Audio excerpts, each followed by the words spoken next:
देखिए, तो अभी हम लोगों ने जो धुरंधर सीरीज में प्रथम चैप्टर के बारे में पढ़ा, जिसमें हम लोगों ने जो महत्वपूर्ण प्रश्न थे उनको किया था, और इसके बाद हम लोगों ने जो द्वितीय चैप्टर था उसके बारे में पढ़ा, उसमें भी जो जितने महत्वपूर्ण प्रश्न थे हमने सबको हल कर लिया था। अब जो तीसरा है और जो सबसे इम्पोर्टेंट चैप्टर है इसके बारे में पढ़ेंगे। देखो, पेपर के उद्देश्य से बहुत महत्वपूर्ण प्रश्न है, क्योंकि वो चैप्टर है, क्योंकि इससे आप लोगों ने देखा होगा 6 नंबर के प्रश्न भी आते हैं, 4 नंबर के प्रश्न भी आते हैं, और साथ साथ 2 नंबर का 1 नंबर का बहुविकल्पीय भी आ जाता है। इस वजह से आप लोगों को उसको बहुत ज़्यादा महत्वपूर्णता से पढ़ना है और अच्छे से समझना भी है।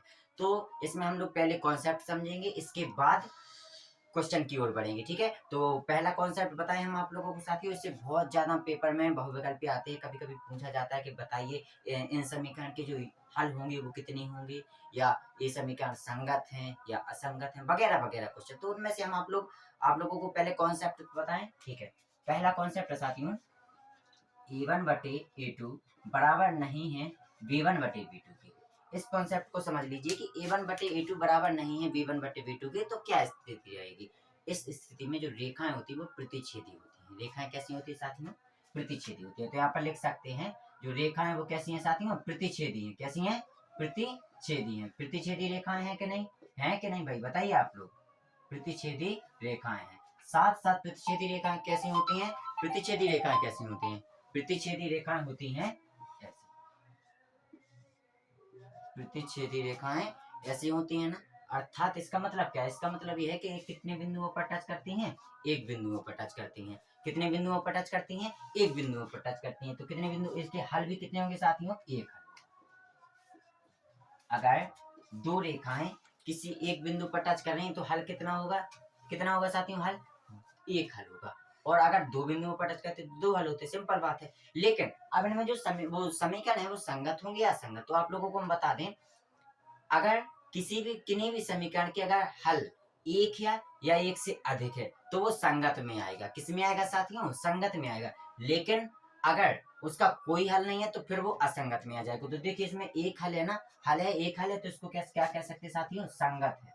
क्या है? संगत समीकरण। एक हल को अद्वितीय हल भी कहा जाता है। एक हल को क्या कहा जाता है?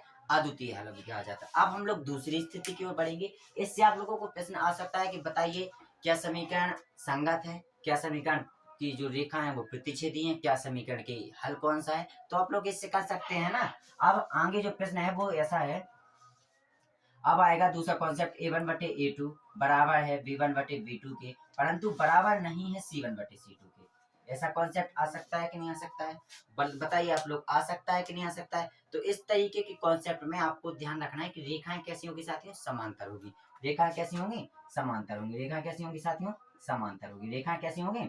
समांतर होंगी। रेखा समांतर होगी, साथ साथ हल कितनी होंगी? अब आप लोग देखिए रेखाएं कैसे समांतर होती है। रेखाएं ये हैं, देखिए इसमें समांतर रेखाएं यही हैं। समांतर रेखाएं ये हैं, तो आप लोग इसमें गौर कीजिए, क्या ये एक दूसरे को टच कर रही हैं? कहीं पर नहीं कर रही हैं। अर्थात इनके जो हल होंगे वो कैसे होंगे? हल कैसे होंगे? इनके हल होंगे, कोई हल नहीं होगा इनका। क्या होगा? कोई हल नहीं होगा। क्यों नहीं होगा कोई हल? क्योंकि ये रेखा एक दूसरे को कभी टच ही नहीं कर रही है, तो इनका कोई हल नहीं है। साथ में अब जब कोई हल नहीं है तो क्या संगत होंगे या असंगत होंगे? बताइए आप लोग। संगत होंगे। संगत होंगे क्या? नहीं होंगे संगत। तो कैसे होंगे? असंगत। क्यों? क्योंकि हमने अभी बताया था आप लोगों को, यदि किसी समीकरण का एक हल हो या एक से अधिक हल हो तो वो संगत में आते हैं, परंतु जिनका कोई हल नहीं है वो किस में आते हैं? असंगत में। तो कैसे समीकरण हो जाएंगे? असंगत समीकरण हो जाएंगे। आगे देखते हैं, जो लास्ट कॉन्सेप्ट है उसको बढ़ते हैं। तो लास्ट कॉन्सेप्ट कह रहा है कि A1/A2 बराबर है B1/B2 के, बराबर है C1/C2 के। ठीक है। इस स्थिति में जो रेखाएं होती हैं वो कैसी होती हैं? रेखाएं होती हैं साथियों समान संपाती रेखाएं होती हैं। कैसी होती हैं? संपाती रेखाएं। कैसी होती है इसमें कॉन्सेप्ट में? संपाती रेखाएं। संपाती रेखाएं कैसी होती हैं आप लोगों को पता होगा। संपाती रेखाएं ये होती हैं, एक रेखा के ऊपर ही दूसरी रेखा होती है, अर्थात जो एक रेखा के ऊपर ही होगी वो दूसरी रेखा भी इसी के ऊपर होगी। अर्थात अब आप लोग बताइए इसके हल कितने होंगे? तो आप लोगों को एक कॉन्सेप्ट यहाँ पर समझ में आया होगा कि देखिए यहाँ पर प्रत्येक बिंदु पर जो पहली रेखा है वो दूसरी रेखा को टच कर रही है, प्रत्येक बिंदु पर कर रही है, अर्थात इसके अनंत हल होंगे, अनेक हल होंगे। कितने हल होंगे? अनेक हल होंगे। कितने हल होंगे? अनेक हल होंगे। इतना समझ में आया आप लोगों को? और जब हल है अनेक है हल हो या एक से अधिक हल हो, बात तो एक ही है, तो क्या होगा इसमें संगत होंगे। कैसे होंगे समीकरण? संगत होंगे। समीकरण कैसे होंगे? संगत है। इतना समझ में आया? अब इस पे हम लोग क्वेश्चन करें, प्रश्न करें इस पर। तो चलिए प्रश्न करते हैं हम लोग, ठीक है। एक कॉन्सेप्ट आपको समझ में आया, एक बार दोबारा दोहरा देते हैं कि अगर a1 बटे a2 बराबर है b1 बटे b2 को, तो रेखाएं कैसे होंगी? प्रतिच्छेदी होगी। रेखाएं कैसे होंगी? प्रतिच्छेदी होंगी। और समीकरण के हल कितना होगा? एक हल होगा, इसको अद्वितीय हल नाम से भी जाना जाता है। और साथ में समीकरण कैसे होंगे? संगत समीकरण होंगे। दूसरा कॉन्सेप्ट क्या देखा? a1 बटे a2 बराबर है b1 बटे b2, परंतु बराबर नहीं है c1 बटे c2 के, तो रेखाएं कैसी होंगी? समांतर रेखाएं होंगी। साथ में जो इनके हल होंगे वो कोई हल नहीं होगा, क्योंकि समांतर रेखा एक दूसरे को कभी स्पर्श ही नहीं करती हैं। क्या स्पर्श कर रही हैं साथियों? ये अनंत तक जाएंगी परंतु स्पर्श नहीं करेंगी, तो इनका कोई हल नहीं होगा। जब कोई हल नहीं होगा तो इनका समीकरण संगत होंगे या असंगत? तो इनका समीकरण कैसे होंगे? असंगत होंगे। लास्ट कॉन्सेप्ट देखा आपने कि a1 बटे a2 बराबर है b1 बटे b2 के, बराबर है c1 बटे c2 के, तो बताइए इसमें रेखाएं कैसी होंगी? इसमें रेखाएं होंगी साथियों समान समपाती रेखाएं। कैसी रेखाएं होंगी? समपाती रेखाएं। और समपाती रेखाओं का कॉन्सेप्ट आपको पता है कि अनेक हल होते हैं, जब अनेक हल होते हैं तो संगत समीकरण, इतना पता चल गया है। अब हम लोग क्वेश्चन की ओर बढ़े। बड़े साथी बताइए, आप लोग बताइए क्वेश्चन की ओर बढ़े हम। ठीक है, क्वेश्चन क्या कह रहा है? अब प्रश्न में ऐसा पूछा जाएगा कि आपको दे देंगे कोई एक पद। चलिए हम देखते हैं, क्वेश्चन ही आपको बता देते हैं, ठीक है। क्वेश्चन है कि समीकरण, क्वेश्चन है समीकरण, समीकरण दिया गया है, क्या दिया गया है? 2x प्लस ए वाई बराबर ए। 2x प्लस ए वाई बराबर ए। एक समीकरण आपको ए दिया गया है, दूसरा समीकरण दिया गया है 3x माइनस 5y बराबर 7 दिया गया है। देखिए साथियों, ये आप लोगों को समीकरण दिए गए हैं और इसमें एक स्थिति बताई गई है, इनके कोई हल नहीं। क्या बताया गया इसमें? कोई हल नहीं है। तो इसमें पूछा गया है कि ए का मान निकालिए। साथियों ए का मान क्या होगा? आप लोगों को बता दें, बहुत सिंपल तरीके से करना है आप लोगों को। सबसे पहले समीकरण को, समीकरण में a1 b1 c1 के मान निकालते हैं, a2 b2 c2 के मान निकालते हैं। कैसे निकालेंगे? समीकरण लिखते हैं। समीकरण क्या था? 2x प्लस ए वाई बराबर आप देखो, एक इस तरफ आएगा तो माइनस का हो जाएगा, तो माइनस का 1 बराबर 0। दूसरा समीकरण क्या है? 3x minus 5y। अब 7 उस तरफ प्लस का, इस तरफ आएगा तो माइनस का हो जाएगा, माइनस का 7 इज इक्वल टू 0।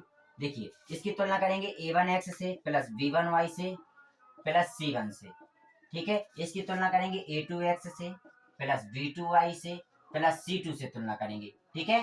तो a1 का मान क्या आ जाएगा साथियों? यहाँ पर 2 आ जाएगा। b1 का मान क्या आ जाएगा साथियों? a आ जाएगा। c1 का मान कितना आ जाएगा? माइनस का 1 आ जाएगा। यहाँ पर देखते हैं a2 का मान क्या आ जाएगा? 3 आ जाएगा। b2 का मान क्या आ जाएगा? माइनस 5 आ जाएगा। और c2 का मान कितना आ जाएगा? माइनस 7 आ जाएगा। अब आप लोग एक चीज गौर करेंगे, इसमें एक स्थिति दी गई है। स्थिति क्या दी गई है? कि कोई हल नहीं है। अब आप लोग सोचिए, हमने आप लोगों को किस स्थिति में बताया कि कोई हल नहीं होंगे? हमने आप लोगों को किस स्थिति में बताया था कि कोई हल नहीं होंगे? हमने बताया था कि जब रेखाएं समांतर होंगी तो कोई हल नहीं होंगे। तो रेखाएं समांतर की स्थिति में क्या कॉन्सेप्ट बताया था हमने? रेखाएं जब समांतर हो तो कैसा होता है? रेखाएं जब समांतर हो, कैसी हो साथियों? समांतर हो तो क्या स्थिति होती है? a1 बटे a2 बराबर b1 बटे b2 बराबर c1 बटे c2 नहीं है। a1 बटे a2 बराबर b1 बटे b2 बराबर c1 बटे c2 नहीं है। यही स्थिति होती है ना, यही स्थिति होती है। तो देखिए इनमें हमको a लेना है। क्या लेना है? a।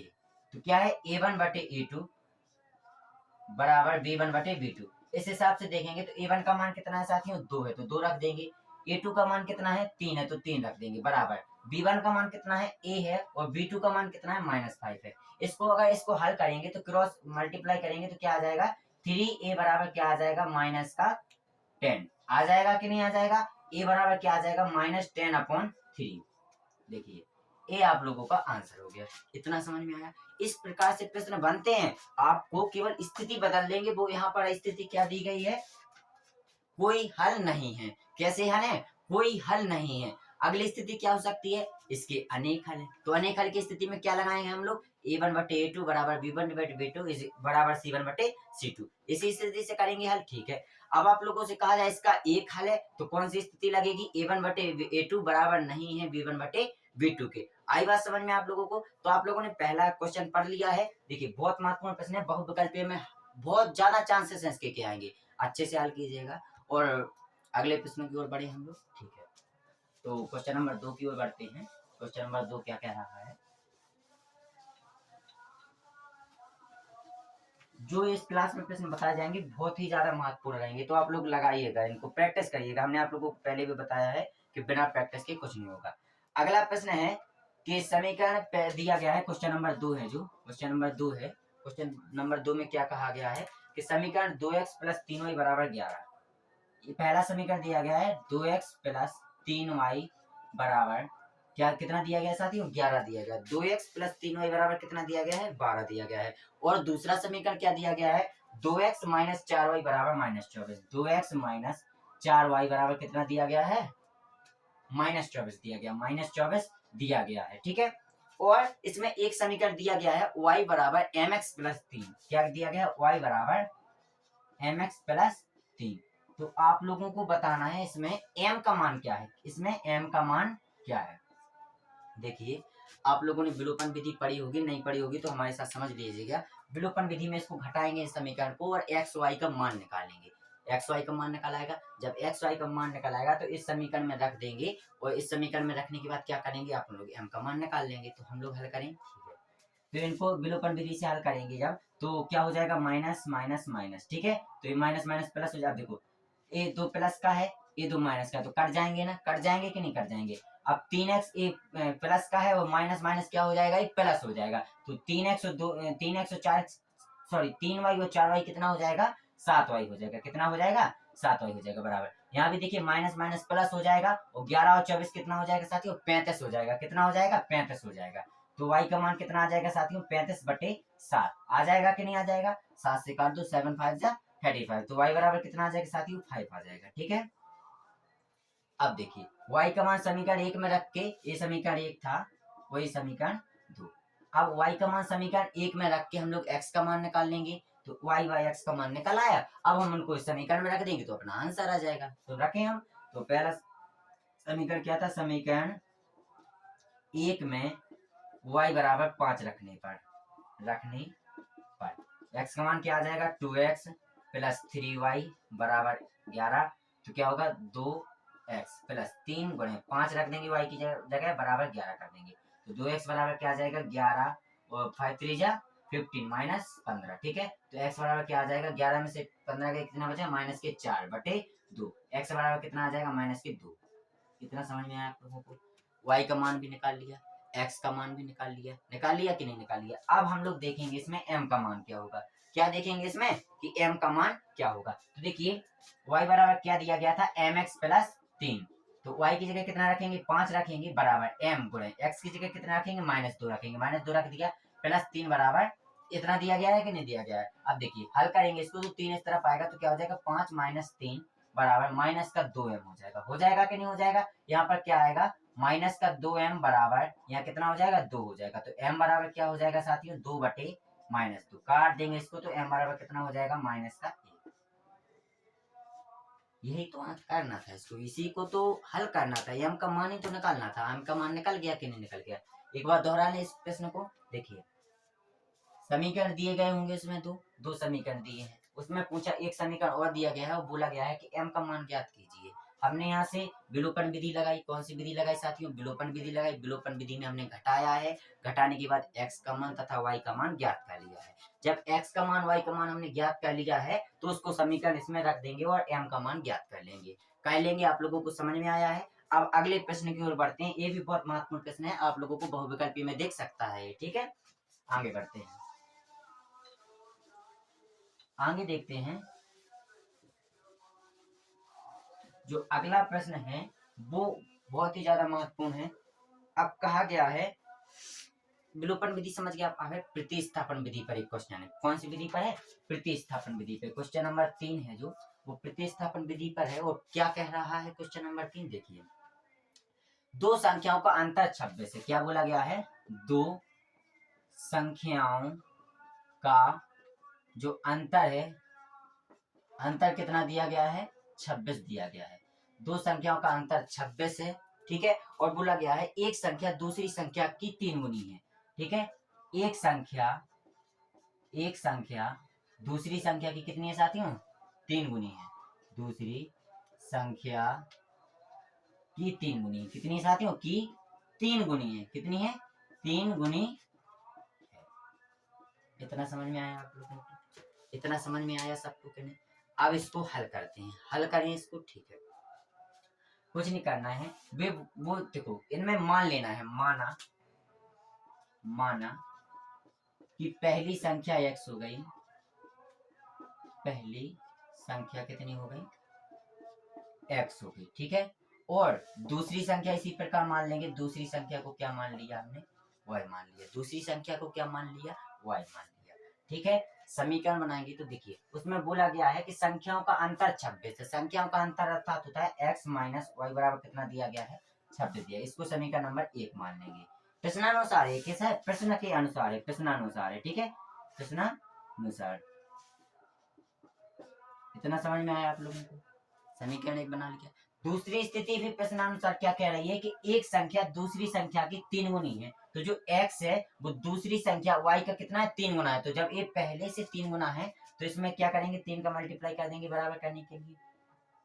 एक कॉन्सेप्ट आप लोगों को ध्यान रखना है कि आप लोगों ने देखा होगा कि अगर पूछ लेता है कि ये 3 गुना है, ये 4 गुना है, ये 5 गुना है, तो आप लोग किस संख्या में गुणा करते हैं। जैसे आप लोग एक चीज ध्यान रखिएगा, ये 2 है, ठीक है, मान लीजिए इसका कैप नहीं है और हमने कहा कि इस मार्कर की तुलना में इस मार्कर के पास कैप है। क्या बोलेंगे कि इस मार्कर की तुलना में इस मार्कर के पास कैप है। तो अगर हमको दोनों को बराबर करना है तो इसमें मार्कर जोड़ेंगे या इसमें जोड़ेंगे, इसमें जोड़ेंगे ना, तभी तो ये दोनों बराबर होंगे। तो बोला गया है कि जो x है वो पहली दूसरी संख्या के 3 गुना है। तो ये तो पहले 3 गुना है, अगर बराबर करना है तो इसमें 3 का मल्टीप्लाई नहीं करेंगे, तो इसमें हम लोग 3 का y में मल्टीप्लाई कर दिए हैं। इतना समझ में आया? समझ में आया कि नहीं आया? नहीं समझ में आया। अब एक चीज ध्यान रखिएगा आप लोग, x का मान निकाल लिया ना। अब देखिए जो x का मान है वो प्रतिस्थापित कर देंगे हम लोग समीकरण 1 में। क्या लिखेंगे कि x बराबर 3y प्रतिस्थापित करेंगे समीकरण 1 में। ऐसा ही होगा ना, होगा कि नहीं होगा? तो समीकरण 1 क्या था साथियों, x माइनस वाई बराबर 26, x माइनस वाई बराबर 26, x माइनस वाई बराबर 26, x माइनस वाई बराबर 26। तो समीकरण में x का मान रखेंगे समीकरण 1 में। तो समीकरण x का मान क्या था 3y, तो 3y माइनस y बराबर कितना हो जाएगा 26। तो यहाँ क्या हो जाएगा 2y बराबर कितना हो जाएगा 26। y बराबर कितना हो जाएगा 26/2, अर्थात y बराबर कितना हो जाएगा 13। देखिए y का मान निकाल लिया, y का मान निकाल लिया कि नहीं निकाल लिया। अब हम लोग इसी प्रकार x का मान निकालेंगे तो क्या लिखेंगे, जो y का मान निकला वो x के पदों में रख देंगे। तो y का मान क्या, x बराबर क्या था साथियों 3y था, y का मान कितना 13 निकल गया। तो x बराबर क्या हो जाएगा 3 गुणे y की जगह कितना रख देंगे 13, तो 13 3 39, y x बराबर क्या आ जाएगा 39। इतना समझ में आया आप लोगों को? आया कि नहीं आया? दोहरा ले प्रश्न को, ठीक है। उसमें कहा गया है कि दो संख्याओं का अंतर 26 है, एक संख्या दूसरी संख्या के 3 गुनी है। दो संख्याओं का अंतर 26 है, एक संख्या दूसरी संख्या के 3 गुनी है। तो हमने कुछ नहीं किया, पहली संख्या को x मान लिया, दूसरी संख्या को y मान लिया। प्रश्न क्या कह रहा था कि इन दोनों संख्याओं का अंतर 26 है, तो हमने अंतर में x माइनस वाई बराबर 26 कर दिया। यहाँ पर आप लोग y माइनस एक्स भी कर सकते हैं। तो यहाँ पर क्या x माइनस वाई बराबर 26 कर दिया हमने, कर दिया कि नहीं कर दिया? अगली देखिए, अगला क्या था, दूसरी स्थिति क्या कह रही है, प्रथम स्थिति है, प्रथम स्थिति है। दूसरी स्थिति क्या कह रही है, दूसरी स्थिति कह रही है कि जो पहली संख्या है जो कि x है, जो पहली संख्या है जो कि x है वो दूसरी संख्या की 3 गुनी है। तो x तो पहले से 3 गुना है ना, तो हमको बराबर करने के लिए y में 3 का गुणा करेंगे। किस में गुणा करेंगे साथियों? y में करेंगे। तो देखिए x का मान निकाल लिया और समीकरण बना लिया था। समीकरण 1 में x की वैल्यू पुट कर देंगे अर्थात प्रतिस्थापित कर देंगे। इसी जो क्रिया है ये पूरी समीकरण हल करने की जो विधि है इसी को कहते हैं प्रतिस्थापन विधि। कौन सी विधि कहते हैं? प्रतिस्थापन विधि। अर्थात x का मान समीकरण में रखना या y का मान समीकरण में रखना, इसी पूरे मेथड को प्रतिस्थापन विधि कहते हैं। इतना समझ में आया? हमने कुछ नहीं किया, y का मान इस समय y की जगह 3y रख के हल कर लिया है। अब इसके बाद क्या किया, जो y का मान निकल के आया उसी को 3y की जगह रख दिया है, तो x का मान निकल के आ गया है। तो पहली संख्या 13 होगी, दूसरी संख्या 39 होगी। इतना समझ में आया आप लोगों को? आया कि नहीं आया? अब अगले प्रश्न की ओर बढ़े। कौन से प्रश्न की ओर? अगले प्रश्न जो क्वेश्चन नंबर 4 है वो क्या कह रहा है। देखिए बहुत महत्वपूर्ण प्रश्न है, याद रखिएगा आप लोग, पेपर में यही दिखेंगे और कुछ नहीं होगा पेपर में, ठीक है। जो तीसरा चैप्टर है दो चरों वाले रैखिक समीकरण में, इनमें बहुत ज्यादा महत्वपूर्ण प्रश्न बताए जा रहे हैं। ठीक है, वन शॉट है तो वन शॉट के हिसाब से ही चलेंगे हम लोग, और बाकी अभी महामैराथन वगैरह बहुत सी चीजें ऐसी बाकी हैं, देखते हैं। अब है क्वेश्चन नंबर कौन सा है साथियों? 4 है, क्वेश्चन नंबर 4 है। क्वेश्चन नंबर 4 क्या कह रहा है? ये प्रश्न आप लोगों के लिए बहुत महत्वपूर्ण है, लगातार कई सालों से पेपर में आ भी रहा है, और आगे भी लगभग 90 से 95% चांस है कि प्रश्न आपको पेपर में जरूर मिलेगा। प्रश्न क्या है कि दो अंकों की संख्या के अंकों का योग 9 है। प्रश्न क्या बोल रहा है? दो अंकों की संख्या के अंकों का योग कितना है? अंकों का योग 9 है। कितना है? 9 है। कितना है साथियों? 9 है। इस संख्या का 9 गुना, और बोला गया है इस संख्या का 9 गुना, इस संख्या का 9 गुना संख्या को पलटने से बनी संख्या के, इस संख्या को पलटने से बनी संख्या के 2 गुना है। कितना है? 2 गुना है। अब हमको संख्या ज्ञात करना। क्या ज्ञात करना? इस संख्या को ज्ञात कीजिए। संख्या को ज्ञात कीजिए। हल करें इसको, हल करें हम लोग। चलिए हल करते हैं। तो देखिए इसमें स्थिति क्या है। इसमें सबसे पहले अंक मानेंगे। माना इकाई का अंक कुछ है, दहाई का अंक कुछ है। आप लोगों को स्थानीय मान आते होंगे, प्लेसमेंट वैल्यू जिनको कहा जाता था। अगर हमको 55 का, तो 55 को तोड़ना है स्थानीय मान के रूप में, तो क्या लिखेंगे? 50 + 5 लिखेंगे कि नहीं? अर्थात इकाई का अंक सेम रहता है, बल्कि दहाई के अंक में 10 का मल्टीप्लाई कर देते हैं, अर्थात गुणा कर देते हैं। जैसे 55 में इकाई का अंक क्या है? 5 है, और दहाई का अंक भी क्या है? 5 है। परंतु इसको ऐसे 5 + 5 थोड़ी लिखेंगे। इसको क्या लिखेंगे? इकाई का अंक में तो 5 लिख देंगे, लेकिन दहाई के अंक में 10 का गुणा करेंगे, यानी कि 10 × 5। इतना समझ में आया? अगर कोई सैकड़ा वाला पद होता तो यहाँ पर कहते 100 × जो संख्या है। ठीक है, आगे बढ़े। एक कॉन्सेप्ट है बहुत महत्वपूर्ण प्रश्न के लिए, तो अगर आगे देखते हैं। ठीक है, तो यहाँ मान लेते हैं कि माना इकाई का अंक x मान लेते हैं। इकाई का अंक क्या मान लेते हैं? x मान लेते हैं। ठीक है, और दहाई का अंक क्या मान लेते हैं? दहाई का अंक क्या मान लेते हैं? y मान लेते हैं। इकाई का अंक x मान लिया हमने, दहाई का अंक y मान लिया। तब संख्या क्या होगी? तो देखते हैं संख्या क्या होगी। संख्या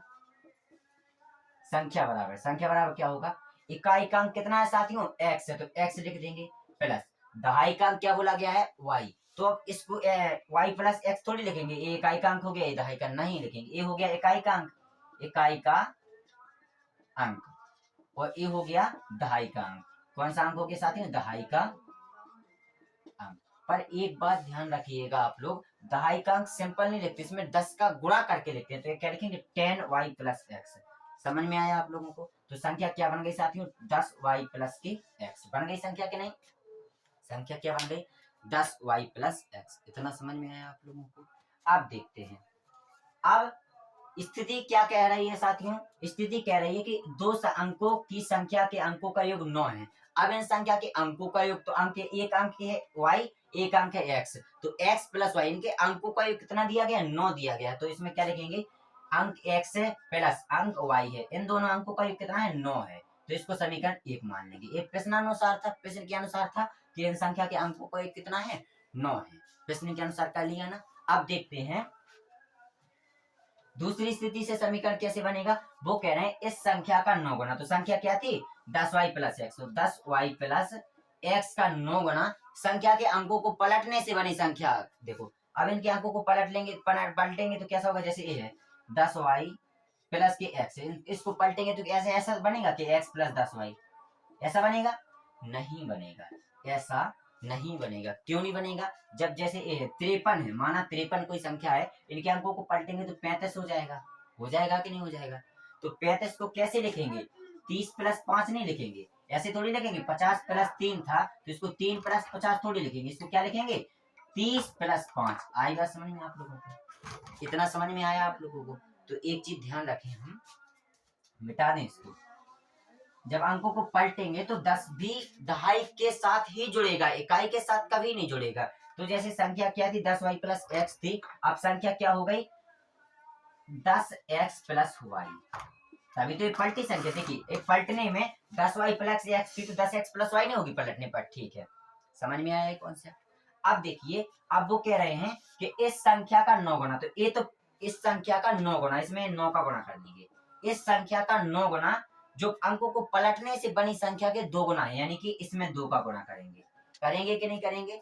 नहीं करेंगे, बताइए आप लोग। इसमें 2 का गुणा नहीं करेंगे। हाँ, इसमें तो सही है, इस संख्या का 9 गुना, इस संख्या का 9 गुना अंकों को पलटने से बनी संख्या के 2 गुना है। ठीक है, क्वेश्चन सही है। देखिए आप लोग, इस संख्या का 9 गुना, तो हमने इसमें 9 का गुणा कर दिया है। पलटने से बनी संख्या के 2 गुना है, तो इसमें भी 2 का गुणा कर दिया है। इतना समझ में आया आप लोगों को?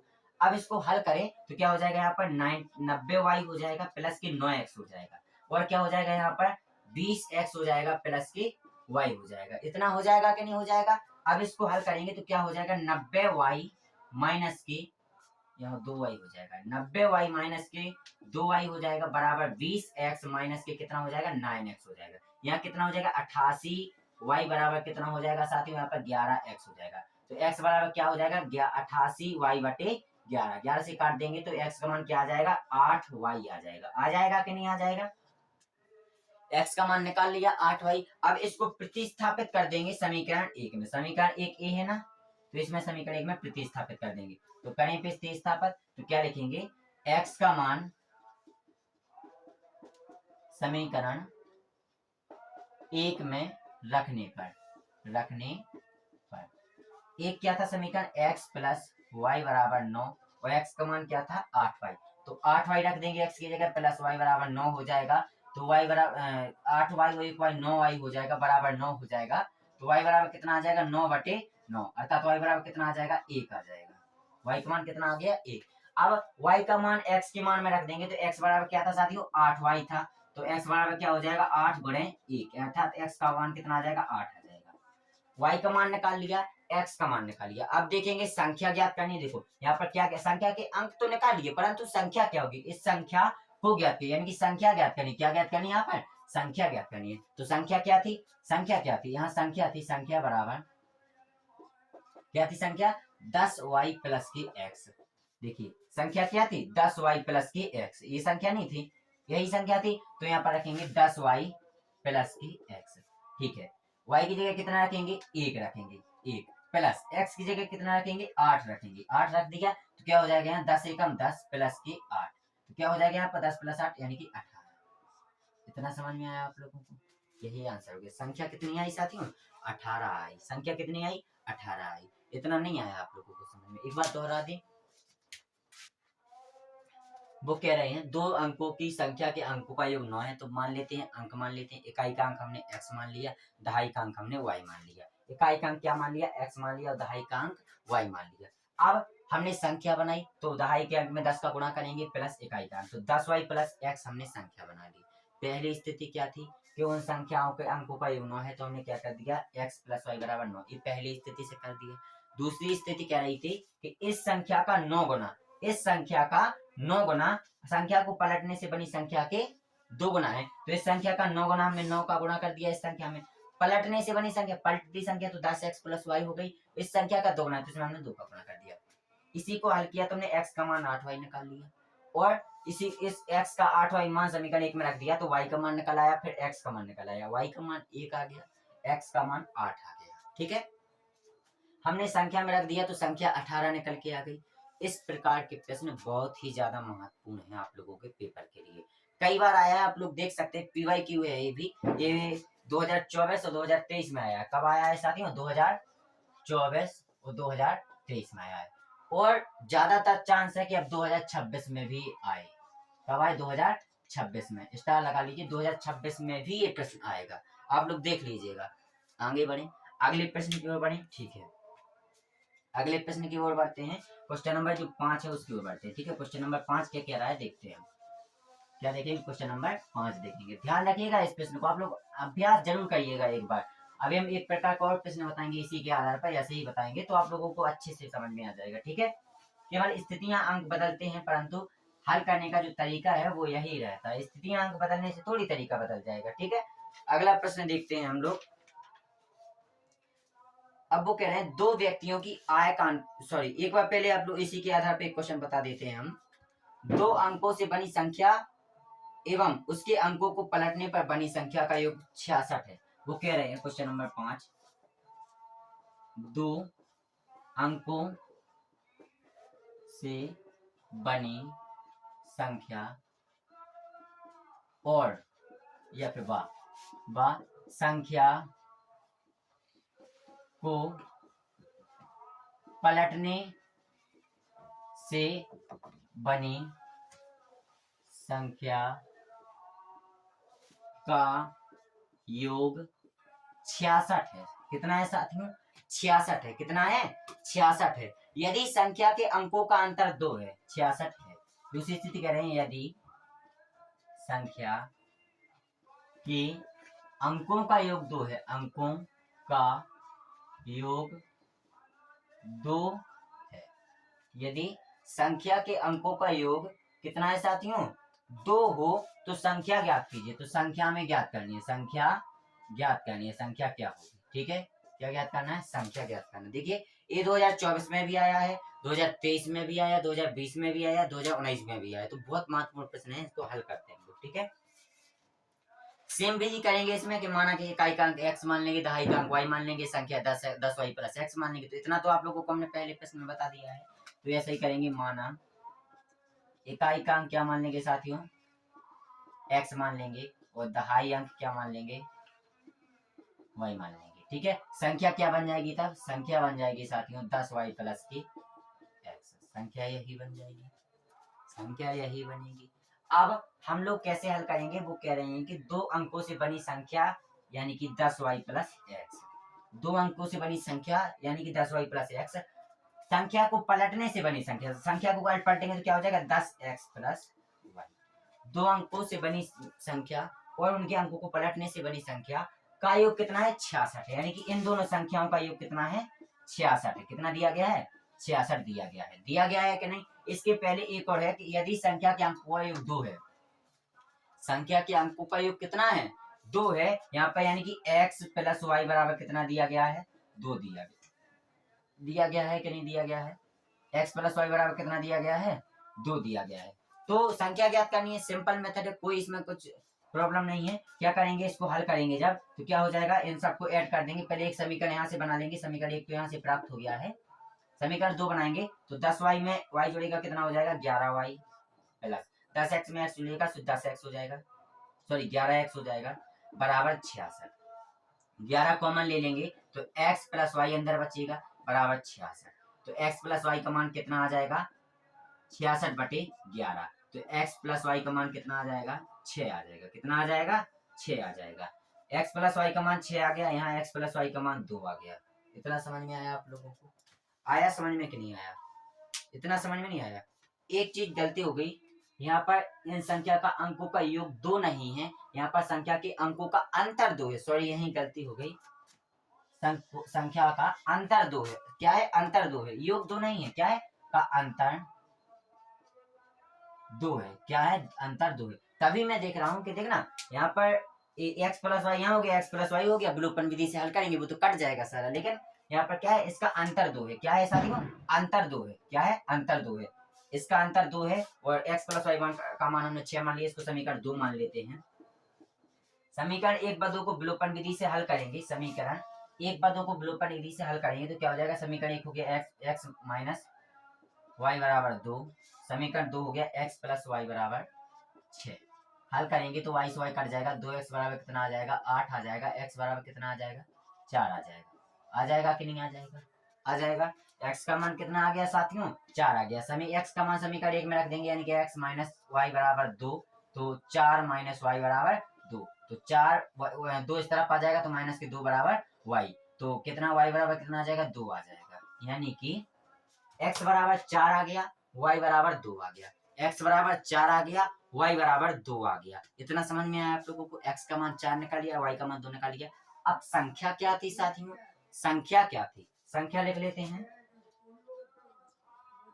संख्या संख्या क्या थी? संख्या थी 10y प्लस की x। क्या संख्या यही थी? जी यही थी संख्या। तो y की जगह कितना रख देंगे हम लोग? 2 रख देंगे। y की जगह कितना रख देंगे? 2 रख देंगे। साथ में x का मान कितना था? 4 था, तो प्लस के यहाँ पर 4 रख देते हैं। हल करेंगे इसके तो 2 का गुणा 10 में करेंगे तो 20 हो जाएगा, प्लस 4 हो जाएगा, तो 20 प्लस 4 यानी कि 24 आपका आंसर हो जाएगा। कितना आंसर हो जाएगा? 24 आंसर हो जाएगा। बताइए आप लोग कितना आंसर हो जाएगा? 24 आंसर हो जाएगा। एक बार प्रश्न को फिर से मैच कर लेते हैं। ठीक है, तो जी जी सही है, बिल्कुल सही है। एक गलती हो गई साथियों अपन लोगों से। क्या हो गया है? नहीं नहीं सही है। इतना समझ में आया आप लोगों को? तो संख्या क्या हो जाएगी आपकी? 24 हो जाएगी। क्या हो जाएगी? 24 हो जाएगी। आई बात समझ में? नहीं आई बात समझ में? ठीक है, अगले प्रश्न की ओर बढ़ते हैं हम लोग। अगला प्रश्न क्या है एक बार देख लेते हैं हम। अगला प्रश्न क्या है? ठीक है,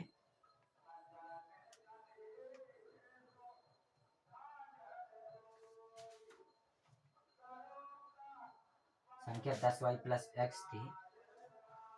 ठीक है, x का मान 4 आ गया, y का मान एक बार रिपीट कर लेते हैं। माना देखो, माना संख्या का x से एक बार क्वेश्चन देख लेते हैं। 2 अंकों से बनी संख्या एवं उसके अंकों को पलटने से बनी संख्या का योग 66 है। यदि संख्या के अंकों का अंतर 2 है तो संख्या ज्ञात कीजिए। ठीक है, 2 अंकों से बनी संख्या व उसकी संख्या को पलटने से बनी संख्या का योग 66 है। यानी कि पहला अंक इकाई का x मान लिया है, दहाई का y मान लिया है। इकाई का अंक क्या मान लिया है?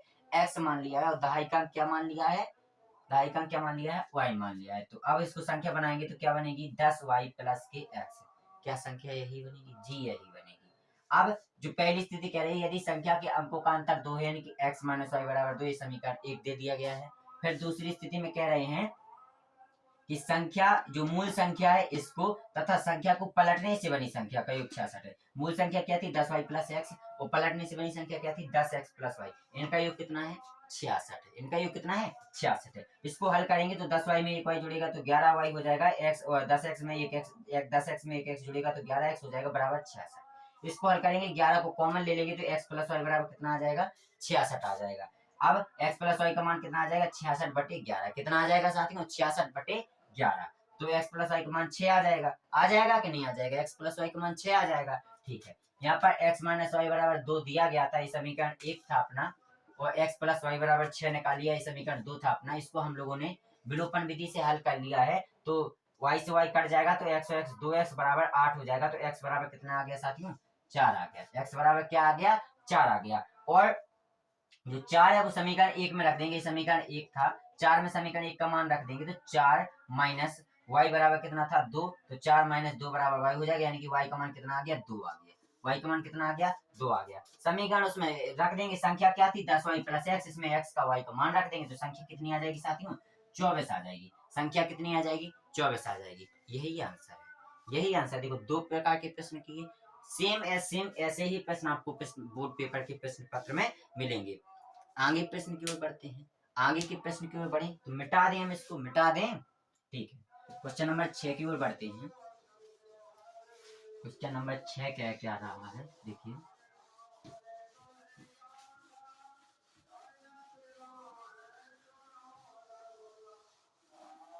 देखिए, चलिए देखते हैं।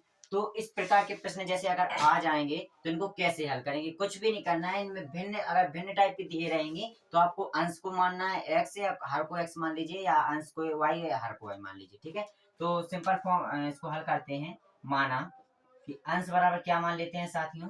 x मान लेते हैं, तथा हर बराबर क्या मान लेते हैं? y मान लेते हैं। तब भिन्न क्या होगी साथियों?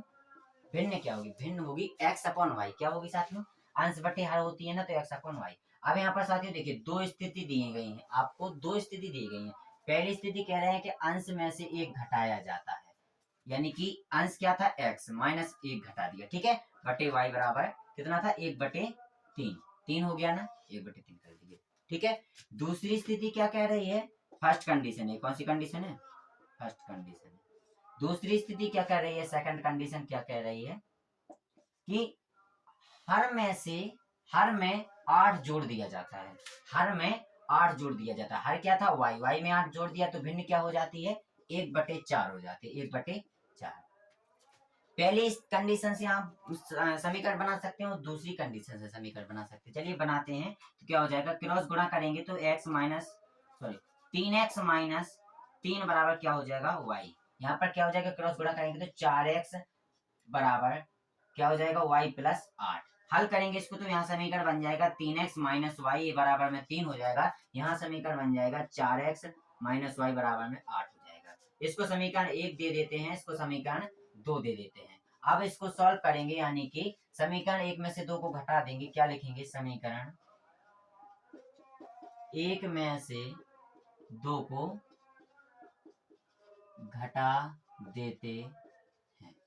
समीकरण 1 में से 2 को घटाएंगे कैसे, समीकरण 1 था 3x माइनस वाई बराबर 3, समीकरण 2 क्या था 4x माइनस वाई बराबर 8। घटा देंगे तो ये माइनस हो जाएगा, ये माइनस माइनस प्लस हो जाएगा, ये माइनस हो जाएगा तो क्या हो जाएगा, ये कट जाएगा। यहाँ क्या हो जाएगा, माइनस का x बराबर क्या हो जाएगा, माइनस का 5, तो x बराबर क्या हो जाएगा 5 हो जाएगा। आया समझ आपको इतना, क्या इतना समझ आया आप लोगों को। इसी प्रकार y का मान निकालेंगे, तो y का मान कैसे निकालेंगे, समीकरण 1 में x का मान रख देंगे। समीकरण 1 क्या था 3x माइनस वाई बराबर 3, समीकरण 1 में x का मान रखेंगे तो 3 गुणे 5 माइनस वाई बराबर 3, क्या हो जाएगा माइनस वाई बराबर 3। ये 5 3 15 उस तरफ जाएगा तो माइनस का हो जाएगा, माइनस का 15, माइनस वाई बराबर क्या हो जाएगा, क्या हो जाएगा साथी माइनस के 12, वाई बराबर क्या हो जाएगा 12। क्या इतना समझ में आया आप लोगों को, किसी को कोई समस्या, किसी को कोई डाउट, इतना समझ में आया आप लोगों को कि देखो एक बार दोबारा कर दें, समझ में आ गया। देखो 5 3 15 उस तरफ जाएंगे तो माइनस के 15 हो जाएंगे, माइनस को यहाँ रहेगा, माइनस को वाई बराबर, अब 15 में से 3 जाएगा तो माइनस के 12 आ जाएंगे और माइनस माइनस कट जाएगा तो वाई बराबर 12 आ गया। ठीक है, एक्स का मान 5 आ गया, वाई का मान 12 आ गया। तब भिन्न क्या होगी, भिन्न साथियों क्या थी अपनी, भिन्न क्या थी एक्स बटे वाई, क्या थी साथियों भिन्न एक्स बटे वाई। एक्स का मान 5 आ गया है, वाई का मान 12 आ गया है, तो यही आपका आंसर हो जाएगा। यही तो भिन्न है, बताइए यही तो भिन्न है कि नहीं है। अब अगले प्रश्न की ओर बढ़ते हैं। बहुत अच्छा प्रश्न है, एक बार दोबारा दोहरा देते हैं कि अंश को अपन लोग x मान लेते हैं, हर को y मान लेते हैं, तब भिन्न क्या होगी x बटे वाई, भिन्न क्या होगी x बटे वाई। तो पहली स्थिति कह रहे थे कि अंश में एक घटा दिया जाता है, अंश में एक घटा दिया जाता है तो स्थिति हो जाती है 1/3 भिन्न बन जाती है, और हर में 8 जोड़ दिया, यानी कि हर क्या था y में 8 जोड़ दिया जाता है तो 1/4 स्थिति हो जाती है। अब यहाँ से पहला समीकरण बना लिया, यहाँ से दूसरा समीकरण बना लिया, पहले दूसरे समीकरण से x व y के मान निकाल दिए, भिन्न में रख दिए, भिन्न क्या थी x बटे वाई में रख दिया, अपना आंसर आ गया। अगले प्रश्न की ओर बढ़ते हैं, ये भी महत्वपूर्ण प्रश्न है, 2023 व 19 में आया है, तो आगे भी आने के चांसेस हैं, 80% से ज्यादा चांसेस हैं इसके आने के। ठीक है, क्वेश्चन नंबर 7 की ओर बढ़ते हैं। बस क्वेश्चन नंबर 7 क्या कह रहा है, क्वेश्चन नंबर 7 कह रहा है साथियों, चलिए देखते हैं। क्वेश्चन नंबर 7 कह रहा है कि पिता की उम्र पुत्र की उम्र की 7 गुनी है। ठीक है, क्वेश्चन नंबर 7 क्या कह रहा है, पिता की उम्र पुत्र की उम्र के 7 गुनी, पुत्र की 7 गुनी है, पिता की उम्र पुत्र की उम्र की 7 गुनी है। 2 वर्ष पहले पिता की उम्र पुत्र की उम्र की 13 गुनी थी।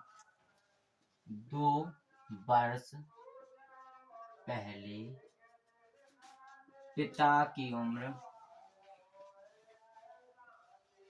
2 वर्ष पहले पिता की उम्र पुत्र की उम्र की 13 गुनी थी, पुत्र की उम्र की 13 गुनी।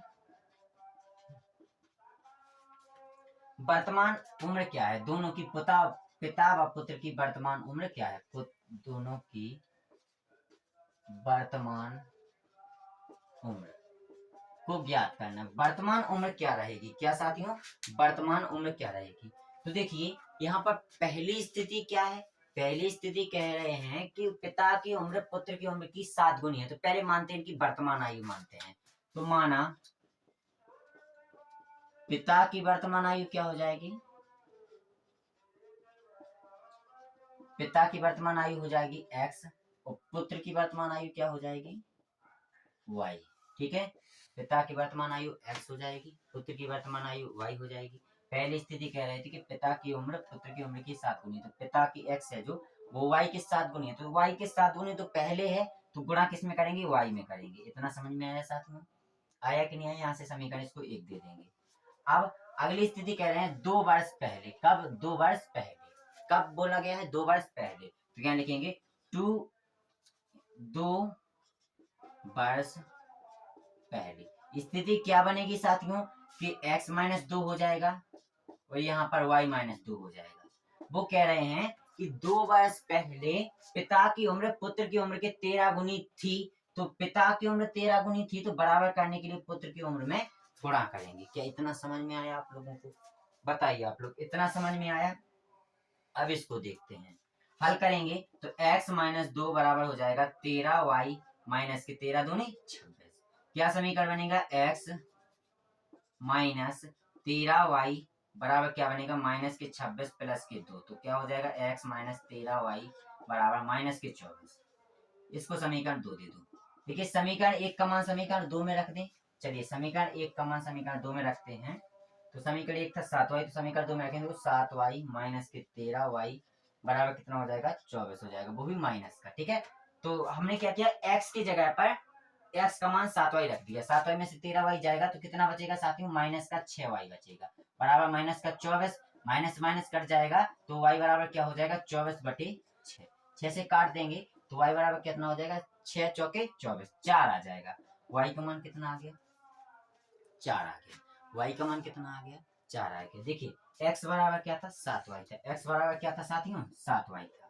y का मान 4 आ गया तो x बराबर क्या हो जाएगा? 7 गुणे 4, अर्थात x का मान कितना आ जाएगा? 28। देखिए यहाँ से एक बात क्लियर हो रही है कि पुत्र की आयु कितनी है साथियों? पुत्र की वर्तमान आयु 4 है व पिता की वर्तमान आयु 28 है। तो यहाँ लिख देंगे कि तब पुत्र की वर्तमान आयु कितनी है? 4 वर्ष है व पिता की वर्तमान आयु 28 वर्ष है। क्या इतना समझ में आया आप लोगों को? दोहराएं हम कि मानव पिता की वर्तमान आयु x मान लेते हैं, पुत्र की वर्तमान आयु y मान लेते हैं। x बराबर 7y हो जाएगा। हो जाएगा कि नहीं हो जाएगा? हो जाएगा ना। x बराबर कितना हो जाएगा साथियों? 7y हो जाएगा। 2 वर्ष पहले यानी कि x माइनस 2 और y माइनस 2। पिता की आयु है वो पुत्र की आयु की 13 गुनी होगी, तो यहाँ पर 13 का गुणा कर देंगे पुत्र में। क्यों? क्योंकि पिता की तो पहले थी। ठीक है, ठीक है।